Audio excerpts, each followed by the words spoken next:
Hello students, we are ready to start lesson 21.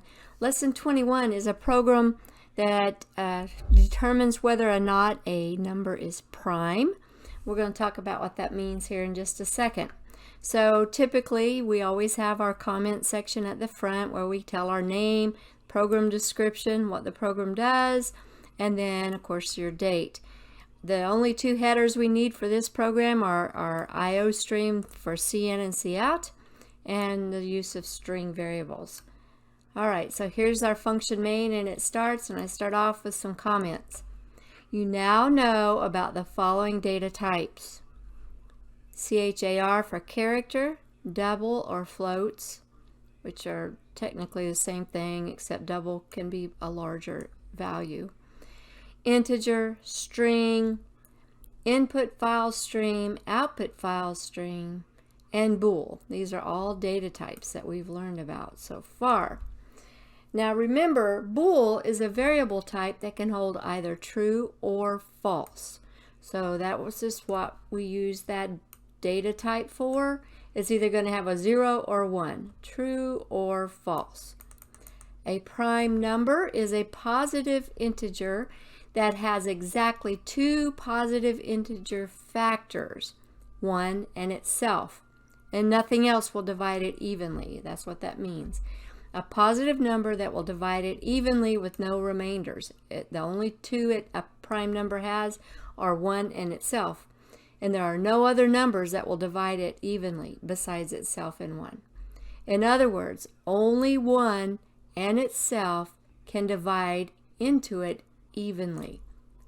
1 is not a prime number.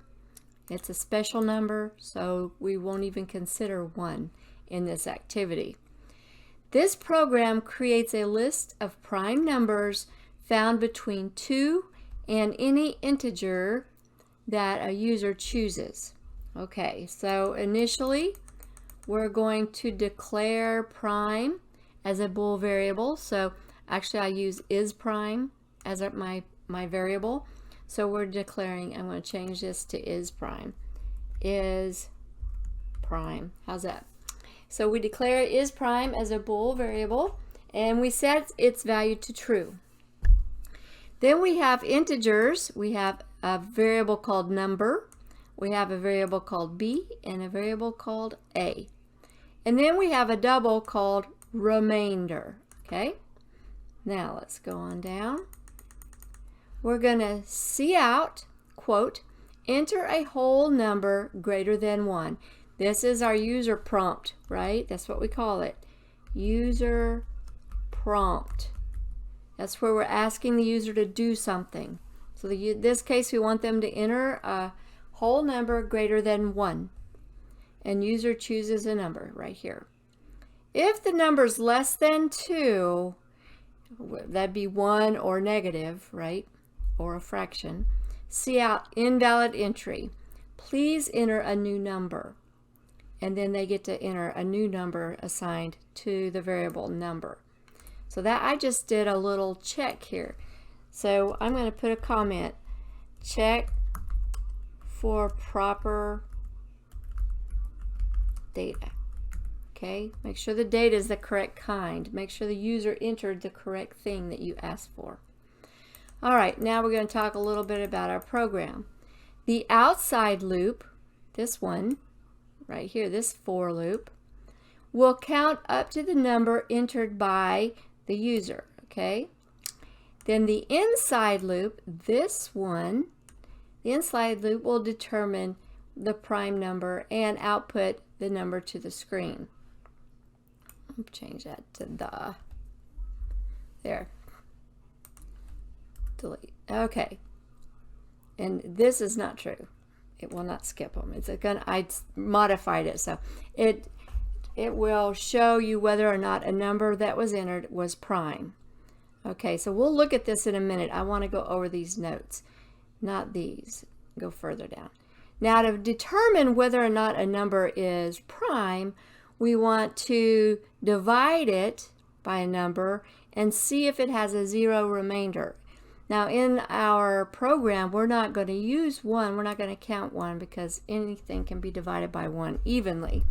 We're not going to count that. So 2 divided by 2 is 1, right? And that means the modulus is 0. So if we say 2 divided by 2, the modulus, see this means modulus or remainder, right? Modulus is the same thing as remainder. Modulus is the operator we use to return a remainder value. So we use that to get what is the remainder. Even here, 4 divided by 2 has a 0 remainder. 5 modulus 2, we have a non-zero remainder. In other words, it's anything but 0. And that's how we determine what's a prime number. A prime number is a number that can only be evenly divisible by itself or the number 1, and nothing else will divide it evenly. So 5 modulus 2, the remainder is not a 0. Okay? 6 modulus 2 is 0 because it's evenly divided. 2 evenly divides 6, and it's 3. It has no remainder. So that's why that's 0. 7 modulus 2 is a non-zero. 7 modulus 3 is a non-zero, etc. Right? These are all non-zeros. They're going to have a remainder of some sort. This one has a remainder of 1, right? You can see that. 2 into 7 will go 3. This has a remainder of 1. 3 into 7 will go 2 with what left? 1. 4 into 7 will go once with a remainder of 3, and so on. So these are non-zero values. 8 divided by 2 is 4, so it has a 0 for a remainder. 9 divided by 2 is 4 with a 1 for a remainder, so it's a non-zero. I think you get the idea. If the denominator between 2 and whatever number you're dealing with, minus 1, you take away the 1 because you know it can divide itself evenly, can evenly be divided into the number, then we know the number is not prime. Okay, so if it'll divide evenly, if anything besides 1 and itself, that's why we subtract 1, we don't want to count itself. If anything other than that can divide it evenly, we know that it cannot be a prime number. Okay? 2 to 100 will be divided into 101 to see if any of those values can evenly divide into it. So here you divide 2 into 101, see if it divides evenly, and then whatever the remainder is your non-zero value. Now, with that being known, let's go back to our program.